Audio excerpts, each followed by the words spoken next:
Face à elle, votre rendez-vous politique, présenté par Labib et Dawidi, co-animé par Pierre Cardot et Annette Polvast.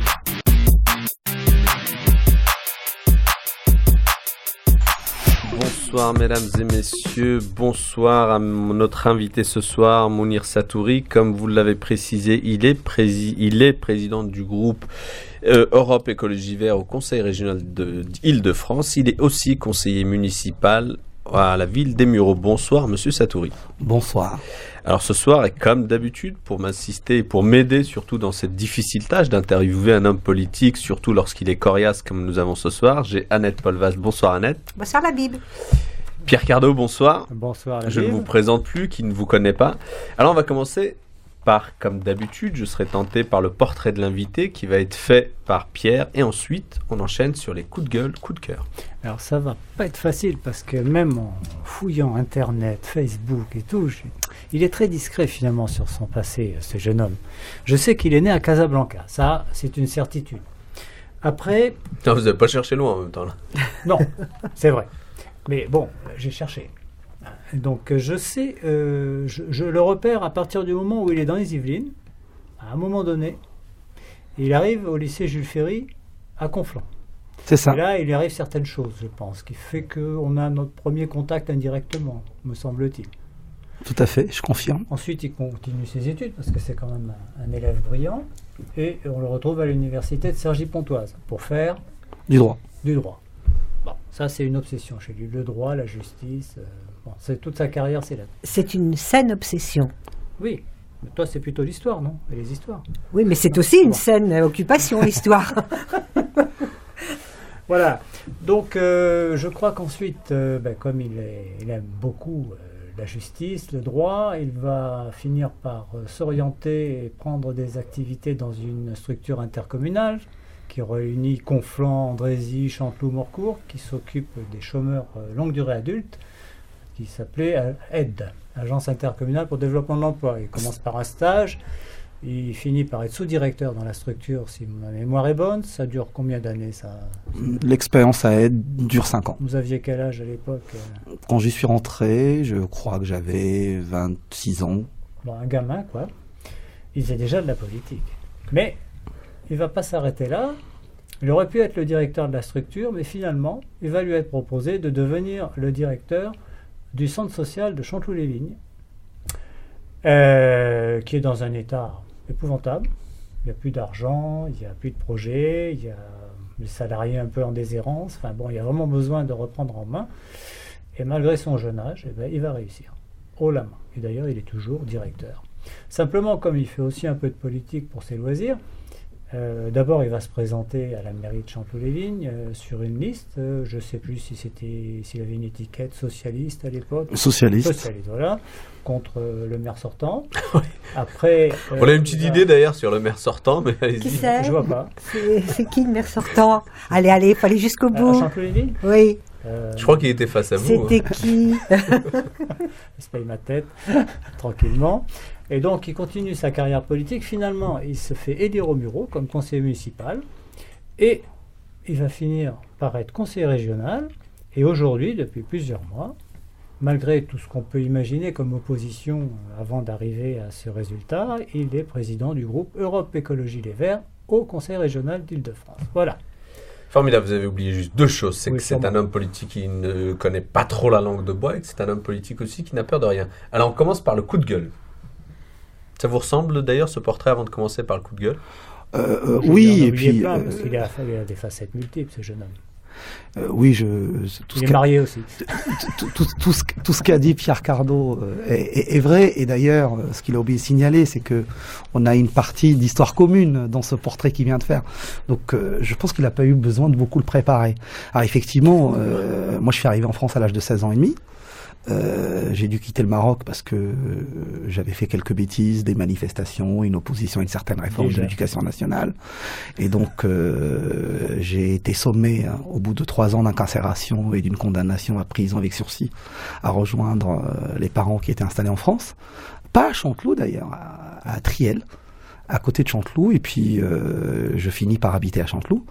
Je me suis engagé politiquement à gauche.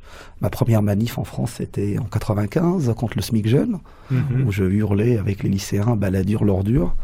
Et donc, j'adhère, après la Fidèle, SOS Racisme et l'UNEFIDE, au Parti Socialiste.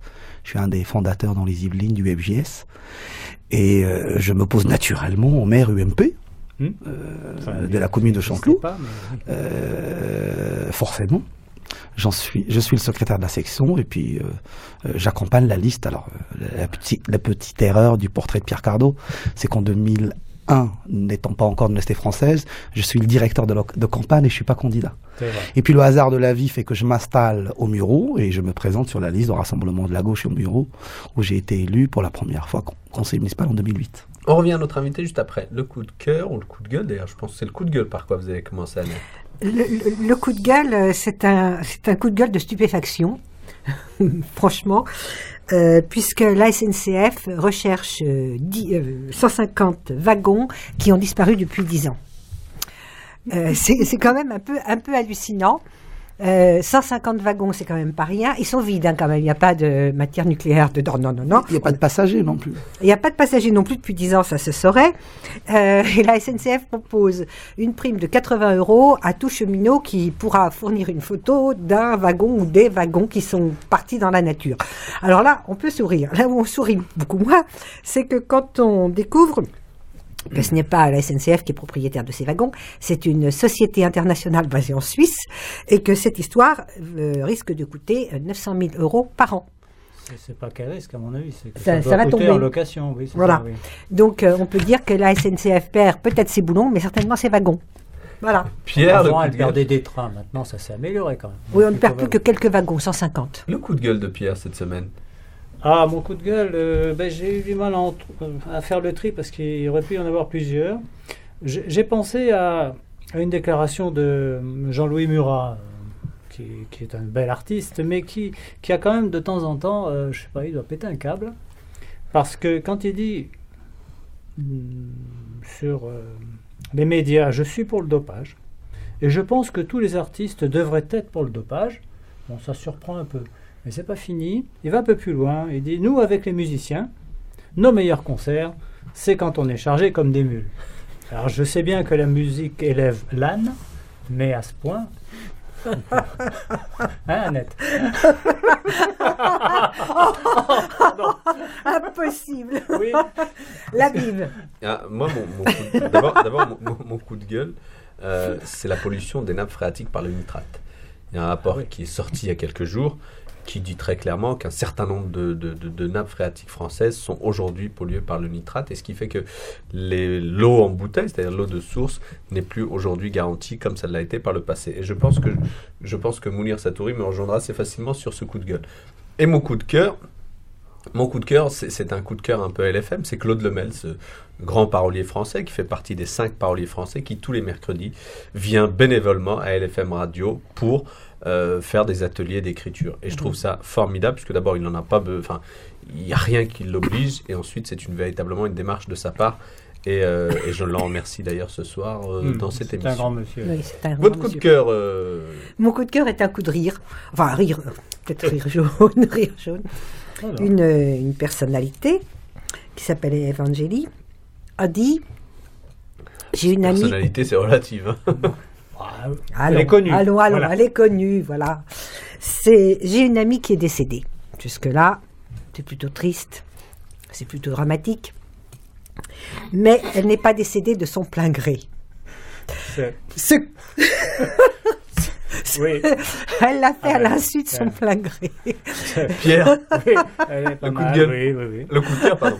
Ah ben moi, c'est un grand intellectuel qui s'est exprimé sur le mariage homosexuel. C'est Arnold Schwarzenegger. Ah oui, ça pourrait être intellectuel. Et il a dit, je pense que le mariage homosexuel doit se faire, mais entre un homme et une femme. Bon, voilà, c'était pour rire. C'est les coups de on va rire. rentrer très vite dans le vif du sujet, puisque ce soir, vous êtes là pour le côté politique, pour votre activité, mais j'ai envie de vous faire réagir très vite sur l'intervention du président de la République que nous avons vue hier soir. Quel a été votre sentiment? Est-ce que vous avez eu l'impression que le message auprès des Français est passé? Est-ce que d'abord, il avait un message? Bon, je pense que dans cette période d'inquiétude, il était important, et c'est important que ce soit régulier, que le président de la République prenne solennellement la parole pour s'adresser aux Français. Mais je pense que la situation économique, la situation sociale, ce qui se passe en Europe, la crise économique et financière, sont telles qu'aujourd'hui, les propos du président de la République n'ont pas forcément pu rassurer tout le monde. Donc le président de la République maintient le cap, sa résolution à faire baisser le chômage. Il y a aujourd'hui des dispositifs qui ont mis du temps à se mettre en place et je fais partie de ceux qui espèrent qu'à la fois le contrat de génération, le contrat d'avenir puissent commencer à porter leurs fruits. Il y a forcément un décalage entre le moment où les dispositifs anciens arrivent à leur terme. Je pense par exemple à la question des emplois des jeunes. Un certain nombre de jeunes sont encore, depuis le début de cette année, sur les anciens dispositifs. Il va falloir qu'il y ait un certain temps pour que les nouveaux dispositifs puissent créer l'effet d'entraînement nécessaire. Donc, j'entends les inquiétudes de la population. Je pense qu'il faut maintenir le cap. Nous attendons effectivement un certain nombre de décisions, notamment sur les collectivités territoriales, les financements, etc.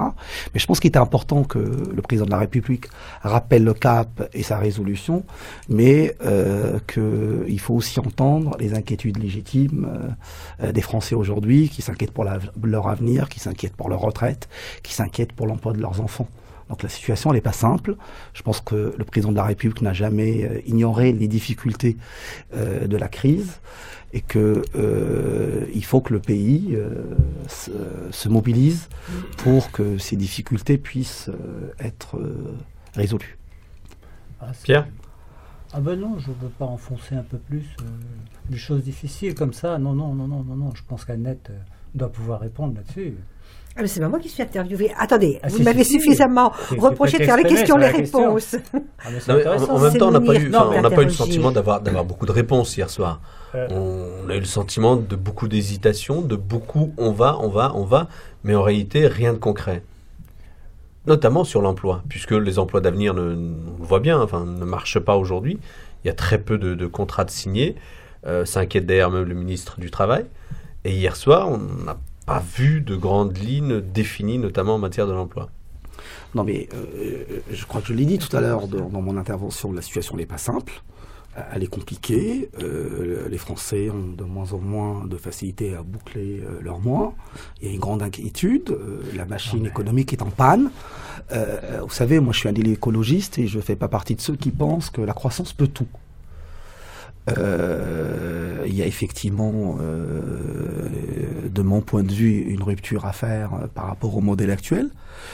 Moi, je vois de manière positive et bienveillante ce que le gouvernement met en place. Je pense qu'effectivement, il faut du temps et il faut arriver à conjuguer toutes les énergies. C'est pour ça d'ailleurs que la région Île-de-France, l'institution à laquelle je suis élu, a décidé d'accompagner le dispositif d'emploi jeune. Vous avez certainement observé que au moment du vote du budget, les emplois d'avenir, qu'au moment du vote du budget, la région a mis 12 millions d'euros pour accompagner la prise en charge des salaires et la formation des jeunes. Vous avez aussi observé que elle a doublé son effort en matière de contrat emploi temps plein.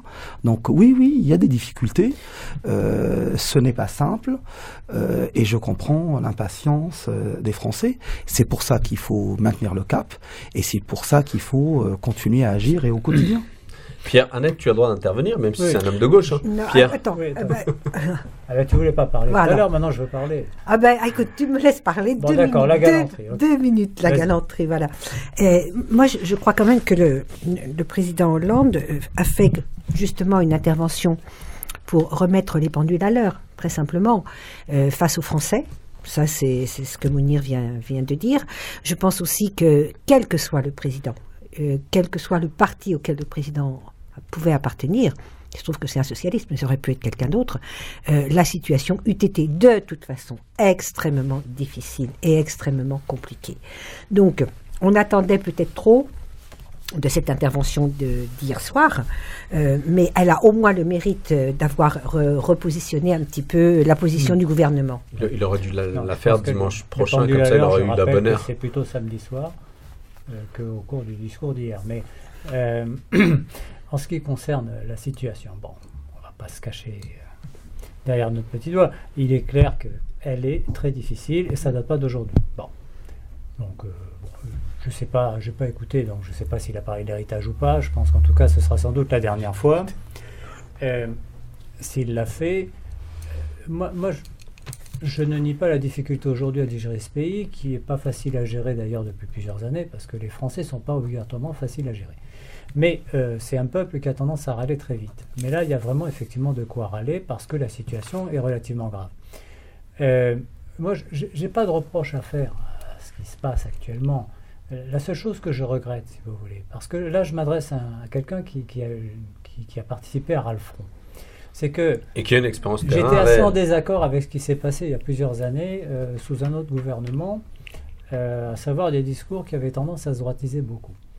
Et ce que j'ai regretté beaucoup dans la dernière campagne, c'est qu'on a laissé entendre que finalement la situation, c'était pas si grave que ça pouvait se redresser. Il suffisait de changer de politique, de changer de gouvernement en gros.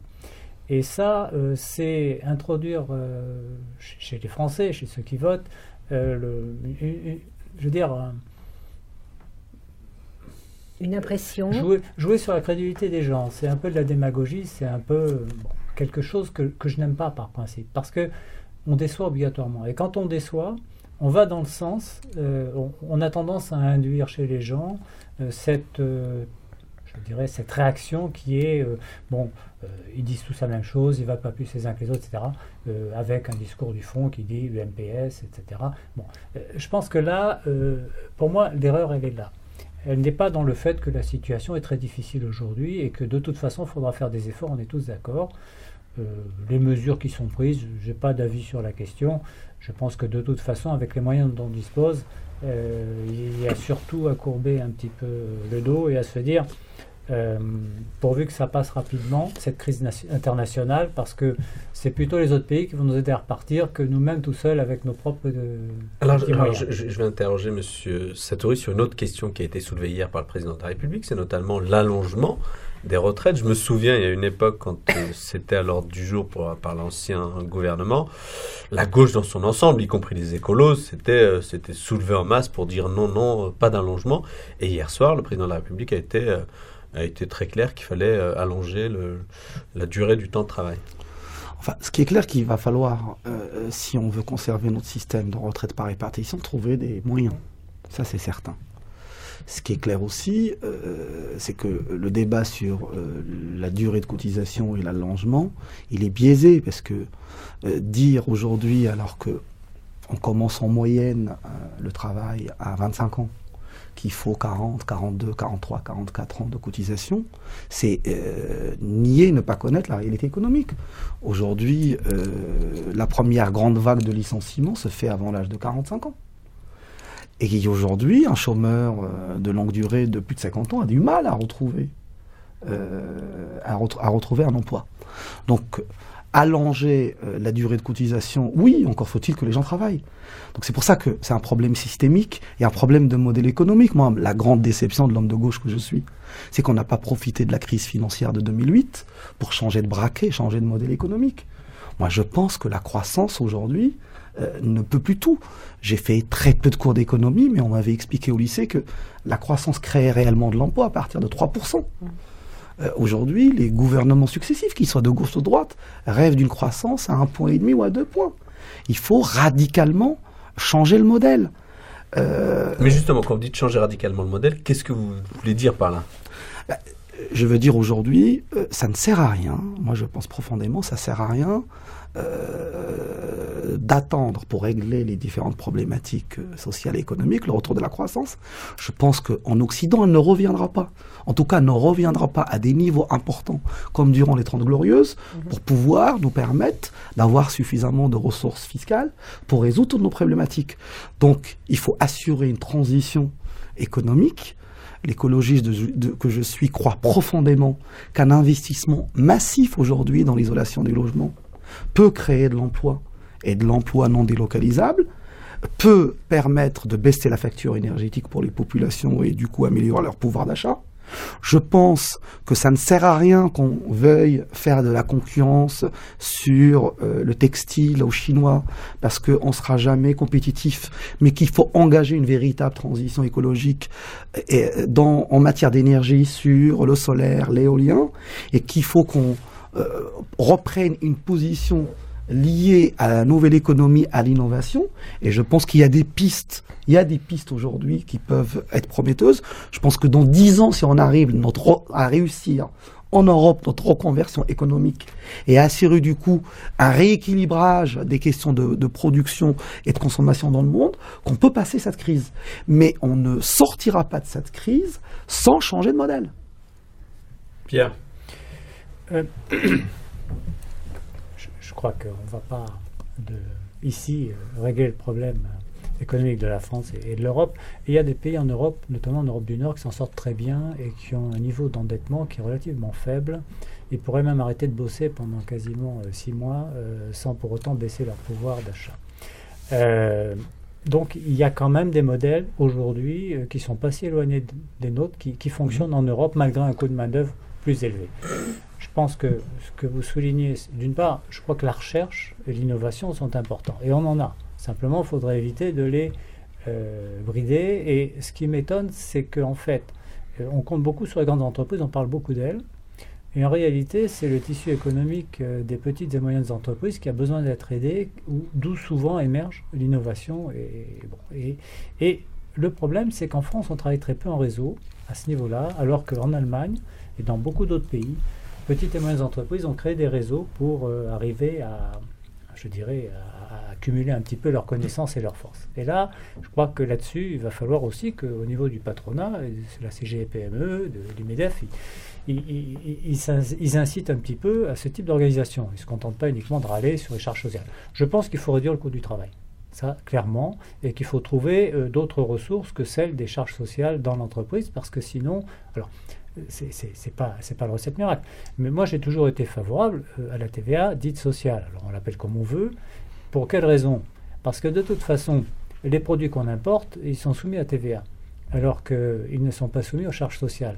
À l'inverse, nos pays fabriqués en France sont soumis aux charges sociales, et quand on exporte, on n'a pas la TVA à payer. Donc là, il y a à mon avis à revoir un peu les choses. Puis il faut regarder le modèle allemand. Ils freinent un peu en ce moment. Mais enfin, quand même, globalement, c'est eux qui font le moteur de l'Europe, et c'est un peu à cause de ça aussi qu'ils sont en train de nous expliquer que c'est eux qui dirigent l'Europe, ce qui est quand même un peu gênant. L'axe franco-allemand... C'est pas qu'ils sont en train de nous l'expliquer, c'est eux qui dirigent l'Europe. Oui, non, mais l'axe franco-allemand est mal en point. Les Britanniques, de leur côté, tirent à hu et à dia, selon leurs intérêts. Et les Allemands, ils ont quand même réduit, hélas, le pouvoir d'achat pendant plusieurs années. Ils ont fait de gros efforts, mais le système syndical est différent du nôtre. Et aujourd'hui, il faut voir les primes qui sont versées aux salariés chez Volkswagen et autres, qui sont incroyables. En même temps, dans le parallèle, il n'y a pas de SMIC et on peut avoir des salariés à très bas coût. Mais il y a beaucoup Vous plus voulez de gens qui réagir, travaillent. Annette? Il y a beaucoup plus de gens qui travaillent et parallèlement, les loyers sont beaucoup moins chers parce qu'on n'a pas le même système. Et je pense que là, on a à regarder aussi, outre-Rhin, comment il fonctionne et peut-être en tirer des leçons pour qu'en France, on ait des loyers moins chers, ce qui serait important, des logements pour tout le monde. Et en conséquence, ça prendrait moins sur le pouvoir d'achat des ménages et on pourrait peut-être effectivement avoir une consommation qui reparte. Annette. Moi, je voudrais reprendre ce que disait Pierre tout à l'heure, qui était un reproche implicite, ou explicite d'ailleurs, sur... bien que je te fasse un peu monter en pression. Voilà, je sens que je vais monter. Donc, sur la gauche et sur François Hollande, sur le président de la République, je n'ai jamais vu un candidat à une élection avoir un maximum de chances d'être élu, puisque c'est quand même l'enjeu, en disant comme Winston Churchill, je n'ai à vous promettre que de la sueur, du sang et des larmes. C'est le discours de Le Guen. Ça, voilà, non, mais ça n'existe pas. Une campagne électorale, c'est un moment. Il y a des limites quand même. Attendez, laissez-la finir, parce que je serais curieux de voir sa chute.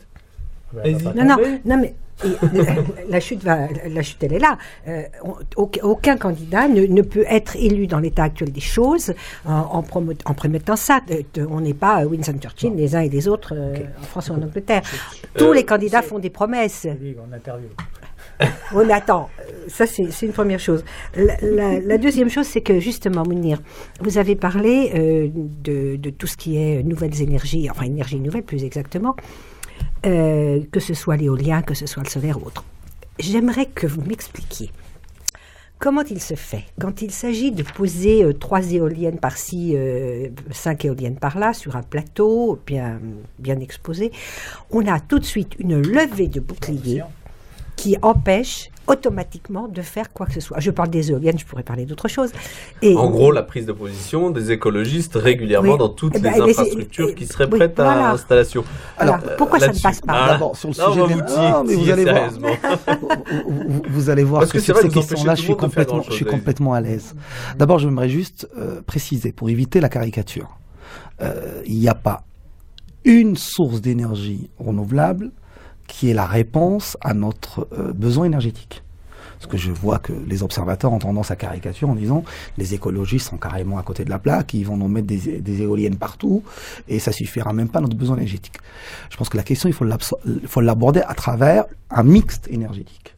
Et avant de l'aborder sous cet angle-là, en conjuguant l'éolien, l'énergie, voilà, toutes formes d'énergie, la première énergie, c'est celle qu'on n'a pas besoin de dépenser. Et donc, il y a une logique dans la proposition écologique. Il faut commencer, et c'est pour ça qu'il faut faire un effort très important et immédiat sur l'isolation, pour pouvoir réduire notre besoin en énergie. Mais pour revenir sur la question d'Annette, oui, effectivement, il y a un problème entre écologie et environnementalisme. Oui. Moi, il y a des écologistes, l'écologiste politique que je suis, régulièrement est en désaccord avec un certain nombre de militants associatifs qui protègent leur environnement et leur environnement proche. Alors, il faut se soucier, à chaque fois que les pouvoirs publics font un choix, il faut se soucier des nuisances que ça peut produire à autrui. Il est facile pour les décideurs parisiens de prendre la décision d'installer une éolienne s'ils ne sont pas à côté et si la question à la fois du paysage et du bruit n'est pas sous leur nez. Donc, je pense qu'on peut faire ça de manière pragmatique. Il y a des lieux et des endroits où on peut installer, par exemple le long des autoroutes, des éoliennes sans que ça pose de nuisances aux riverains. Donc, il faut être dans des logiques de compromis. Et puis, il faut avancer avec une logique de mixte. Investir tout un plateau de plusieurs hectares et émettre que de l'éolien, ce n'est pas une décision intelligente. Il faut être dans la logique du mixte, pouvoir conjuguer plusieurs sources d'énergie, et puis surtout faire en sorte qu'on économise l'énergie au lieu d'y avoir recours. Donc vous voyez que même sur ces questions-là, les logiques et les réponses productivistes habituelles ne sont pas, de mon point de vue, la solution. Je crois que ce qui est exprimé par M. Satouri est clair. Je crois quand même que effectivement, il ne faut pas confondre l'écologie et ce que certains qualifient d'égologie, c'est-à-dire je défends mon petit environnement, vous pouvez faire ce que vous voulez, mais pas dans mon jardin, quoi. Allez le faire ailleurs, c'est peut-être positif. Et quand on défend, je dirais, le fait que le train c'est mieux que les camions, on a des gens qui s'opposent aux voies ferrées parce que ça passe près de chez eux. Ou la question du logement social, par exemple. Etc. Le logement social, c'est pareil. Bon, c'est vrai que l'isolation thermique, c'est un moyen, et puis enfin tout ce qui est éco-construction, tout ce qui est nouveau mode d'approche sur la construction des bâtiments, c'est très important parce que ça générera effectivement beaucoup d'économies. C'est un moyen, comme vous le dites, la première énergie, c'est celle qu'on ne consomme pas. Je peux vous citer quelques exemples pour rigoler de surcoûts liés à ceux qui prétendent défendre l'écologie. Je m'attends aux pierres de la part de Pierre Cardot. Oui. Non, mais il faut bien qu'on s'amuse. C'est pas méchant. Non, mais c'est pour mettre un peu d'animation. Non, mais il faut être méchant par moment, allez-y. Non, c'est pas nécessaire. On peut très bien parler sérieusement sans se prendre trop au sérieux. C'est cocasse. Je prends ce qui est en train de se passer pour faire une ligne à grande vitesse entre Tours et Bordeaux. Et je regarde le chantier qui est en train d'essayer d'avancer péniblement. Il y avait un article pas longtemps dans Capital qui était « Les folies du plus grand chantier d'Europe ». Et il parle de UU. Et c'est vrai que quand on voit les motifs du retard du chantier qui coûtent une fortune, bon, ça prête un peu à sourire. De temps en temps, on se dit « Mais bon, est-ce qu'on déconne pas un peu de trop à vouloir protéger la nature à ce point ?» Sur la Vienne, par exemple, il y a un viaduc qui a été retardé, savez-vous par quoi? Par des moules. Parce que dans la Vienne, à cause de la pluie, les plongeurs n'ont pas pu déplacer les 6000 mulettes avant les travaux, il a fallu monter le viaduc sur la rive le temps qu'ils interviennent pour déplacer les moules. Bon, ça c'est un exemple. Ensuite, il a fallu aturer un pont pour les sangliers. Ça a coûté 1 million d'euros. Il y a les oiseaux qu'il a fallu... il y a une succession justement de... Il y a une succession ils ont découvert un triton très rare. Bon. Moi, je voudrais vous faire réagir, Monsieur Satouri, sur Sauf que le ça double silence, le coût de l'ouvrage. sur le silence absolu des membres du gouvernement issus d'Europe Écologie Vert, notamment sur l'histoire de l'aéroport de Nantes, où on a l'impression que soudain, depuis qu'ils sont au gouvernement, l'écologie, c'est plus trop leur préoccupation. Bon, ça, c'est vous qui le dites, la Bible. C'est vous qui le dites, la Bible. Et puis, C'est ce que je constate, Monsieur Satouri. Ce côté provocateur, je commence à m'y habituer. Non, mais je pense que la question, elle est simple. Nous, les écologistes sont contre tous les projets inutiles. Aujourd'hui, en période de crise, je pense qu'il y a effectivement des économies à réaliser. Je prétends qu'il n'y a pas besoin de faire l'aéroport Notre-Dame-des-Landes.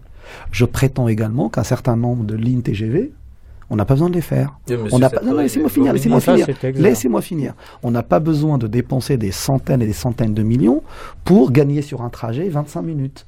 Je pense qu'on a plus intérêt à développer du transport urbain de proximité, qu'on a plus besoin d'améliorer les trains sur le réseau de transport régionaux, etc., etc. C'est une question de choix. On a un désaccord là-dessus.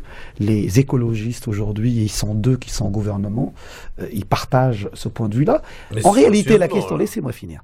En réalité, la question qui se cache derrière vos propos, c'est et les écologistes aujourd'hui doivent-ils ou pas rester au gouvernement? Oui, tout à fait. Alors, pour moi, c'est pas une question taboue. Les écologistes, lorsqu'ils ont délibéré au Conseil fédéral pour leur participation au gouvernement, ont dit que tous les ans, ils feront une évaluation pour savoir quel est l'apport et le bénéfice de cette participation au gouvernement, doivent-ils y rester ou pas. Donc, nous nous poserons la question dans quelques mois. La réponse, elle sera collective, celle de mon parti. Et ce que je trouve, moi, marrant, c'est que à chaque fois qu'on me parle des ministres qui sont au gouvernement, on ne me dit jamais qu'ils font du mauvais travail. Je n'ai jamais entendu... Non, laissez-moi finir.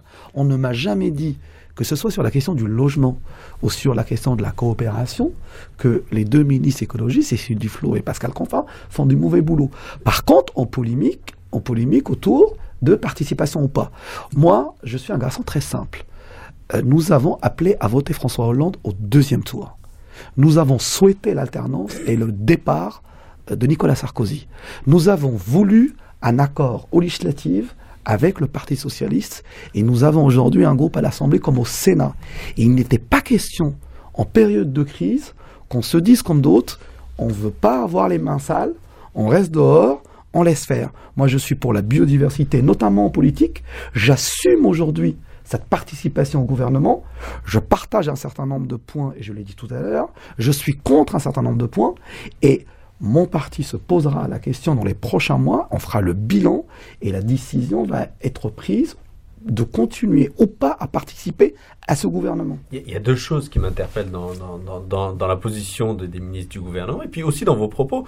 C'est que la question n'est pas trop qu'est-ce qu'ils font au gouvernement, c'est d'abord, c'est qu'on a l'impression qu'ils ont des ministères où ils font pas grand-chose dedans, c'est-à-dire qu'ils sont totalement silencieux. Et puis ensuite, ça lui arrive de faire des vagues. Deuxième question qui m'interpelle, c'est que quand même, on a dans ce gouvernement, pour ne pas le citer, le ministre de l'Intérieur qui emploie régulièrement des propos, je jugerais même pratiquement de droite, et qu'il y a un silence absolu des ministres issus de l'écologie, alors que certains ministres même de gauche, enfin du Parti socialiste, commencent à dire calmez-vous, notamment sur les Roms, où le ministre de l'Intérieur a pris des positions très virulentes. Non mais, écoutez, moi je vous ai répondu, moi j'ai pas envie de répondre sur des postures, je suis pas d'accord avec vous, vous avez le droit de pas être d'accord avec moi. Enfin, moi j'aimerais bien que vous m'interrogiez sur des choses concrètes. Quand vous dites que les ministres ne font rien, je vais vous parler d'un sujet qui m'intéresse de très près comme élu régional et qui vous intéresse, vous, la Bible, comme francilien. Non, même pas, vous voyez, je vais vous parler d'autre chose. Vous êtes un citoyen francilien, lorsque l'élu régional que j'ai été s'est positionné contre le projet Grand Paris de Nicolas Sarkozy. On avait des raisons de le faire. Oui. Et une des raisons, c'était qu'on estimait que d'abord ce projet de métropole et du réseau de transport, parce que c'était lié dans l'esprit de Nicolas Sarkozy, dépossédait la région notamment sur la question de l'aménagement du territoire. La première des choses qu'a fait Cécile Duflot, c'est qu'elle a déclaré que les CDT devaient se conformer au SDRIF. Ça vous paraît peut-être anodin ou ça vous paraît illisible, mais c'est fondamental sur l'aménagement qui va se passer en Île-de-France sur les 20 prochaines années. Lorsque on a dit on est contre ce réseau de transport et cette vision débile qui n'avait comme intérêt que le fait de relier les aéroports et les grands centres de recherche en Île-de-France, et c'est une vision productiviste qu'on contestait, c'est quand même assez marrant, on pouvait, dans le premier projet de Blanc, passer de l'aéroport de Roissy à Saclay, sur ce territoire qu'il voulait en faire un lieu de recherche international, en 4 stations. Et un certain nombre d'élus dans l'hémicycle régional de droite, que je fais le choix pour pas polémique histoire de l'histoire, on nous a dit dans l'enceinte régionale, mais vous êtes quand même grave et débile. Vous ne souhaitez pas qu'un prix Nobel, quand il viendra de l'autre bout du monde, qu'en un quart d'heure, il puisse aller sur Saclay, faire sa réunion et repartir. Vous voyez la vision fondamentale. Eh bien, qu'est-ce qui s'est passé depuis ? Depuis, il y a eu un protocole qui est en train de se signer entre la région et le gouvernement. Et moi, je prétends que sur le plan philosophique, aujourd'hui, le projet est complètement différent. Le projet donne priorité au désenclavement des territoires en difficulté. C'est pas moi qui le dis, c'est les habitants et les militants associatifs que j'ai vus la semaine dernière sur Clichy et Montfermeil. Le projet permet, à travers la boucle, de désaturer la partie dense de notre région et de permettre aux banlieusards de passer d'une banlieue à l'autre sans traverser Paris. Et le projet surtout est estimé à sa juste valeur, c'est-à-dire 26 milliards et demi, entre 26 milliards et demi et 30 milliards, alors qu'on nous disait qu'il coûterait 20 milliards. Donc vous voyez, il y a une différence sur la philosophie, il y a une différence sur le coût, et il y a surtout une différence sur la gouvernance. Alors qu'on nous a inventé un machin qui n'existe pas, qui n'a rien de démocratique, qui était la Société du Grand Paris, aujourd'hui le STIF, dans lequel la région, les départements, la mairie de Paris sont présents dans la gouvernance, est réhabilité comme autorité organisatrice du transport. Et vous voyez, les deux projets sont différents. Et ça, si ça a pu aboutir, c'est le travail de ce gouvernement, c'est le travail de Cécile Duflot à son ministère, et c'est aussi le travail que font les élus régionaux au Conseil régional. Alors, je vais voler au secours. Parce que la Bible je ne aujourd'hui... me suis pas senti en difficulté. Non, mais... c'est le côté gauche, ça, mais rassurez-vous. La Bible aujourd'hui fait de la provoque. Bien sûr. Voilà, bon. Moi, en tant qu'administratrice d'une société HLM, et pas la moindre, j'attends avec beaucoup d'impatience la prochaine loi Duflot sur le logement social. Nous avons en Île-de-France un véritable problème, c'est le logement social, c'est les attributions, c'est les conditions, c'est opaque, c'est pas clair, on n'y voit rien. Donc, enfin, on fait en notre âme et conscience, on fait du mieux que nous pouvons, mais nous sommes complètement pris à la gorge par les demandes de logement. Qu'est-ce que le Conseil régional de France peut faire dans ce domaine qui est un problème prégnant pour les franciliens? Alors, je vais même vous dire ce que le Conseil régional fait. Est-ce que vous connaissez, puisqu'on est là aussi pour ne pas se prendre au sérieux, quel est le montant de l'aide à la pierre de l'État français par an? Je l'ai su, 250 millions d'euros par an. Qu'est-ce que vous voulez dire par l'aide à la pierre? L'aide à la pierre, à la construction. Est-ce que vous connaissez quel est le budget de l'aide au logement que le Conseil régional de France consacre au logement par an? Vous allez nous le dire. 210 millions d'euros. D'accord. Donc vous voyez que lorsque l'État, qu'il soit de gauche ou de droite, mettait et met 250 millions, le Conseil régional à lui seul met quasiment la même chose pour la région Île-de-France. Nous, on a délibéré au Conseil régional, de manière assez unanime, à gauche d'ailleurs, pour qu'il y ait une autorité organisatrice du logement à l'échelle régionale. Pour que sur le modèle du STIF, on puisse mettre autour de table tous les acteurs, pour avoir une véritable stratégie, pour que la région ne soit plus juste un tiroir-caisse qui donne des subventions à ceux qui sollicitent, mais qu'on puisse avoir une véritable stratégie sur où doit s'implanter les logements sociaux, moduler les aides, acquérir du foncier. Donc on avait proposé 2 choses très simples, c'est qu'il fallait que le PFR soit unique en Île-de-France et qu'il n'y ait plus d'établissements publics fonciers départementaux. J'aurais peut-être un point de désaccord avec Pierre Cardot là-dessus, mais je l'assume. Qui est un EPF régional et qui est une autorité organisatrice régionale du logement. Aujourd'hui, c'est pas le choix qui a été fait dans la version 7 de la loi sur la décentralisation. Oui. Le choix qui a été fait, c'est de le faire à l'échelle de la métropole. Et puisque la Bible adore chercher les polémiques, oui, il y a un désaccord aujourd'hui entre ce que propose la ministre socialiste en termes de décentralisation sur la question de la métropole. Moi, je croyais, au moment où François Hollande a été élu, que l'acte 3 de la décentralisation serait l'avènement des régions, l'échelon de l'organisation de la solidarité entre les territoires. Ma crainte aujourd'hui, mais on continuera à se battre jusqu'au bout pour influer sur le projet final, est que l'acte 3 de la décentralisation devienne l'achèvement des régions. Donc on a des désaccords philosophiques, mais ce désaccord, il n'est pas uniquement entre les écologistes et les socialistes. Le désaccord, il existe aussi dans la famille socialiste. Donc, moi, j'assume le fait, on n'est pas les mêmes. Je serais encore au PS si je partageais tout ce que pense le PS aujourd'hui. Mais mon alliance, elle est à gauche, je l'assume. Il y a des choses que fait ce gouvernement que je soutiens, il y a des choses que je critique, il y a d'autres choses avec lesquelles je suis en désaccord. Et au Conseil régional, nous discutons et nous négocions régulièrement pour arriver à des compromis de projets dans l'intérêt des Franciliens. Donc je suis complètement à l'aise sur ces questions-là. Il faudrait peut-être qu'on parle de Mounir et de son avenir avant la fin de l'émission, parce qu'il nous reste 3 minutes. Oui, d'abord sur l'établissement public régional, je ne suis pas très chaud, parce que comme celui des Yvelines fonctionne très bien. Ça a été abandonné d'ailleurs. Je pense que c'est pas abandonné, c'est en l'air. Mais je pense que la proximité, il faut quand même la maintenir. C'est dans le discours de beaucoup de politiques. Dans ce domaine, je ne suis pas persuadé, vu la masse que représente la région, que ce soit vraiment intéressant de passer au niveau régional seulement. Mais bon, qu'est-ce que pense Mounir de cette proposition qu'il y a sur une loi qui condamnerait un peu plus fortement les recours abusifs contre la construction et qui freine aujourd'hui la construction de logements? Vous savez, il y a des tas de recours. Moi, c'est vrai qu'on a beaucoup de retard dans les constructions, et parfois même c'est organisé par des promoteurs eux-mêmes pour gagner de l'argent, pour obtenir des négociations sur. Enfin bon, on sait très bien que tout cela n'est pas toujours très naturel, et qu'il y a des gens aussi qui abusent tout simplement. Voilà. Est-ce que vous pensez que c'est une réponse qui peut permettre de faire accélérer la construction, ou est-ce que ça vous paraît être un coup d'épée dans l'eau? Écoutez, moi, je pense qu'il faut toujours se donner le temps de construire du consensus. Donc, j'entends ce que vous dites et je vois où vous voulez en venir. Je pense qu'il faut garantir le droit de recours.